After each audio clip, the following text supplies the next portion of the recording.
এবার বলি মাঙ্গলিক নিয়ে।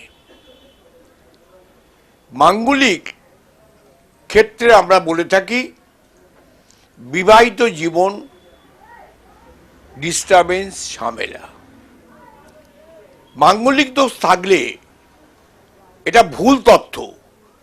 সবসময় কোন ঘরে মাঙ্গলিক, সেই ঘর থেকে যদি আমরা বিচার করি মাঙ্গলিক কিভাবে কি হবে, দুর্ঘটনা এ মাঙ্গলিকের মধ্যে থাকতে পারে, মাঙ্গলিক মধ্যে ব্যবসার ক্ষতি হতে পারে, মাঙ্গলিক দোষে স্বামী স্ত্রীর মধ্যে অ্যাডজাস্টমেন্টের অভাব হবে, মাঙ্গলিক দেশে স্বামী স্ত্রীর মধ্যে মুখ দেখাদেখি বন্ধ হতে পারে, মাঙ্গলিক দোষে যদি সমস্ত বিচারে কম হয় ডিভোর্সের যোগ দেখা যায়।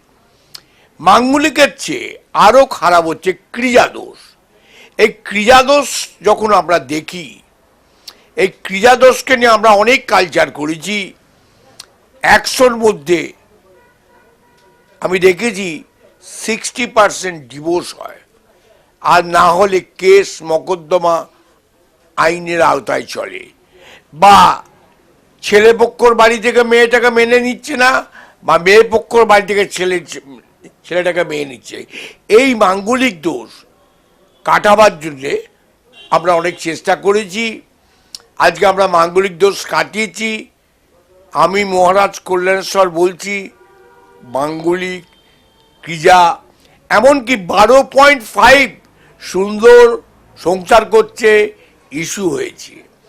7.5 তাকে জুড়েছি, অশান্তি থাকবে, অশান্তি একটু আছে, কিন্তু দুজনের মধ্যে ভালো সুন্দরভাবে জীবনযাপন করছে। কিন্তু এই 7.5, 8.5, 9 হলে কিন্তু অর্থনৈতিক দিকটা অনেকটা ড্যামেজ থাকে। তার জন্য আমরা হোমযজ্ঞ করে স্টোন দিয়ে অনেকটা ভালো করি।